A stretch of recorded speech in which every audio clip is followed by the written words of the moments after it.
I assume that you have heard the passage, many of you have heard the passage that Dennis read in there. That is one of those classics where every preacher has to drone on about what those three temptations mean. There are certain expectations that the world has about preachers. They're all supposed to be old and white and have perfect hair, and they talk like this when they say Father God. Ann says I don't like to fit in those boxes. There's another pastor in this room who doesn't fit in those boxes either. That passage, I swear, but every preacher has some spiel on what those three things mean and why they matter to us. And if I didn't know better, I'd guess that it's just every pastor. When you get out of preaching school, this is do you love Jesus? Yep, love Jesus. Are you crazy enough to go work with people who love Jesus? Yep, crazy enough. Do you have some idea about what those three temptations are? Yep, I can make something up. So go get them. Now, heaven forbid we ever do anything cliche in this congregation. But it wouldn't be right if I just left those out there, so you wouldn't want to miss out. So here's my cheesy explanation of what's going on in the desert with Jesus. First, the bread. We are tempted, and can just be a natural thing. This isn't something supernatural or special or only once in a while, but we know when this gets out of hand. We are always tempted to take care of ourselves from everything from bread that we eat to bread that we put in our pockets and spend. We want food and insurance and a home and decent clothes and snow tires and all the things that make a secure life. That's just good. Security is good. Absolutely nothing wrong with wanting the basics. But just for me, it's not long until I go from the basics to comfort. And again, there's nothing wrong with tasty food and good insurance and a spacious home with fashionable clothes, and Jesus never said that there's anything wrong with money, just the love of money, just the overwhelming love of money. So comfort, even that's good. But here's my concern, is that once we go down that road, this is what I think Jesus is getting at, once we go down that road of comfort, how do you keep from being tempted to luxury and opulence and indulgence? And all of a sudden, no matter if we're talking about a big fancy car or just something a little bit nicer than you need, there's a regular temptation in the world for you to work a little bit harder than you should. Take a little time away from your family. Maybe there's a regular temptation to put yourself in a little more debt. And you know people like this. I've had this temptation. I've fallen into this temptation. And I think what Jesus is saying with this little bitty part here is that let a stone be a stone, let bread be bread. People don't live just by bread alone. They live by virtues and relationships and trust.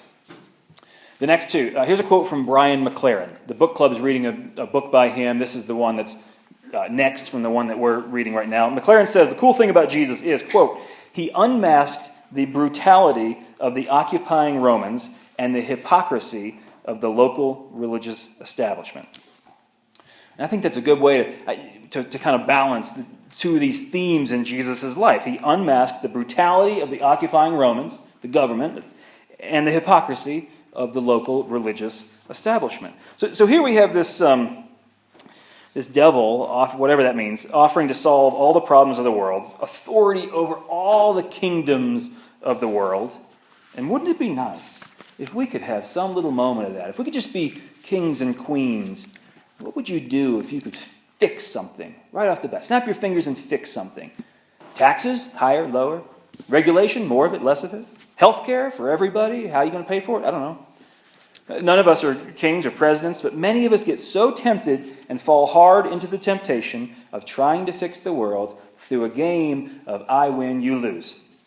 And politics are a good thing. They serve a good purpose. At its best, democracy is even the best kind of politics. And at our best, we even engage in a really valuable and useful kind of democracy at our best. We should engage, which means we should do more than just vote. We should discuss with our neighbors, which to some people means we should convince them, which to some people means we should fight them, which to some people means I need ammunition for that. If we get it from the news source that'll justify whatever I believe, which means that I can justify all the awful behavior in my leaders and in myself. Now, the word politics comes from same root as another popular word. Any guesses? Policy, same root there. There's an even nicer one, polite. Politics is supposed to be polite.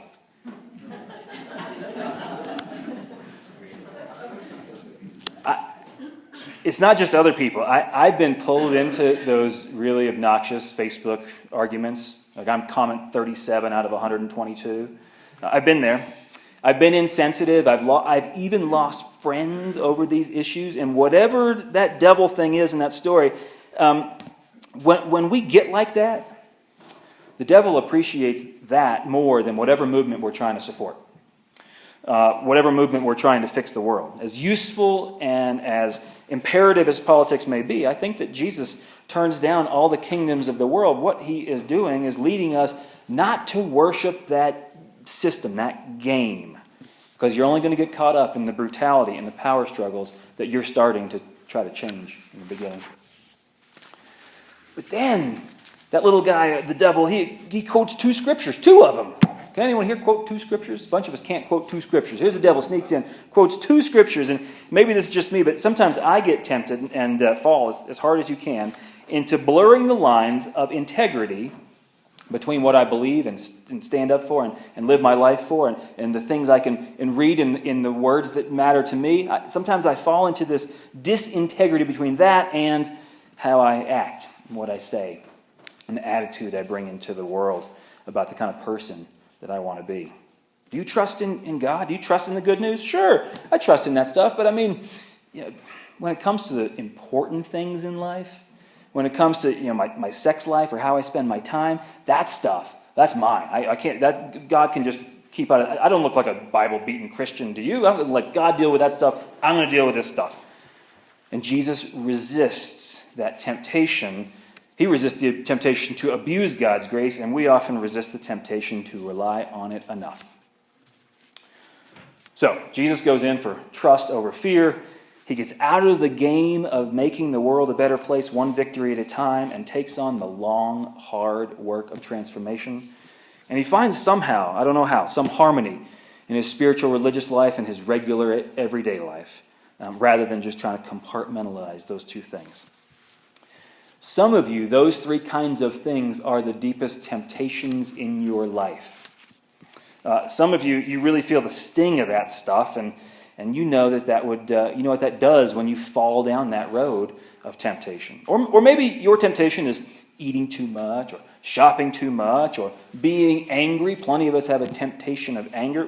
God knows what these temptations are. And whether you believe that story that Dennis read actually happened, or whether there's such a thing as a devil, wherever you land on that stuff, all of us at one time or another, maybe we are in this place now, we have been stuck in some sort of tempting place where it's easy to accuse us of turning our heart away from a full life when we turn our heart towards some particular thing. And that, by the way, that accusation, that's what the word means. That's what the word devil means, just accuser. Maybe the wider part of this story is that for whatever accuses you, whether it's the world or whether it's your loved ones, whether it's your own conscience, whatever accuses you of weakness and misplaced priorities, whatever draws you into a desert of loneliness, whatever draws you into a desert of suffering, whatever preys on your solitude to give you what the best you really wouldn't want, the good news of this story is that you are not alone at that place. In all the journeys of self-improvement and all the journeys to recover the self, there is a spirit that follows you into those deserts. There is a power, and it would be saccharine to just say, God heals those with addiction. But you know, if you've been anywhere in those places, and if you're going to get anywhere out of those temptations, it won't be just yourself working hard. If I work harder, I'll beat this. Because there's something rooting you on, and it requires people around you to help, and it requires something that finds you when you are the most thirsty. You can call it whatever you want. I call that God. The Bible actually does talk about God a lot in deserts. It's a normal thing, partly because the Bible was written in a desert. But I also think just as much the Bible talks about God in deserts because God thrives in our metaphorical wilderness. What does that mean? Well, there are some things in our own stories. And let's just leave aside alcoholism and drug addiction and pornography and all that stuff. Let's leave that over here. There's something in the roads that make our lives that take us from where we want to be, take us from the path we want to be on. Relationships end up fracturing and we feel alone. Cancer attacks and we feel lost. Stress bears down on us at work and at school, and we feel empty, helpless. Sometimes life is just hard, and we're tempted to look for shortcuts. Just break up with the person rather than work toward reconciliation. Just give up hope or any search for beauty in your day in the face of medical trauma. We are tempted to take shortcuts for power. We are tempted to take shortcuts that numb all the drama around us. And precisely when we are lost in the wild canyons of life, God is there to point us back to a larger view and a longer view of our worth, to a destination of deep fulfillment, and to a path of a hard-earned smile. I rewrote this thing this morning because I had a couple stories later on in here, but just a story came up this week that it had to be in here. So this morning, that's why I was hiding in the office, was doing some rewrite. Some of you know a little bit about this, or little pieces, but 4 chapters to this story. When I moved out here to Colorado, it's been about a year and a half now, 5 friends moved with me at the same time. 5 friends I climbed with in Charlotte. We would meet at the gym. We'd go out afterwards to sushi. We kind of did life together, and it's such a blessing that they got jobs in Colorado Springs and Denver and Golden. So I kind of had this well-formed circle of friends when I got out here. Katie and Sam and Carrie and Ryan, they found jobs in these kind of places, and 2 more of us from Charlotte are going to be moving out here. They went to Portland for a couple years, realized that's too weird, they're coming down to Denver. So that's chapter 1. It's great to have just a social, move across the country, bring your friends with you. That's the best way to do it. Chapter 2, all of us are climbers. So this is like 7 of us who are good friends are all climbers. And we've been doing that in Colorado. Last year, August 16th, I told you all about this. Some of you asked little updates here. Ryan was climbing with her boyfriend and a couple other friends, and something went really, really wrong. She was up quite high. Some of you have dealt with these kind of traumas in your life, accidents, whether it's cars or whatever it is. She was up really high and something went wrong. She fell 65 feet and broke everything. And by everything, I mean pelvis and collarbone and ribs and neck and wrists and arms and both legs and shins. She broke it all. So she was in a coma for a few weeks, which is really not a fun place to watch your friend in. She was in ICU for a little bit after that. She slowly got better, right on schedule. The thing is when you fall from this height, the climbing community keeps track of these statistics. If you fall from 10 feet, you're probably going to hurt an ankle, but you're not going to die. If you fall from 200 feet, everyone dies from that. If you fall from 65 feet, 85% of the people who do that, they hit the ground, and that's it. They're done. But she's been progressing slowly. Chapter 3, her rehab has been going really awesome lately. In January, she started teaching again. She works at a charter school in Denver, so she's able to walk around and get right in the face of those little kids who are rats.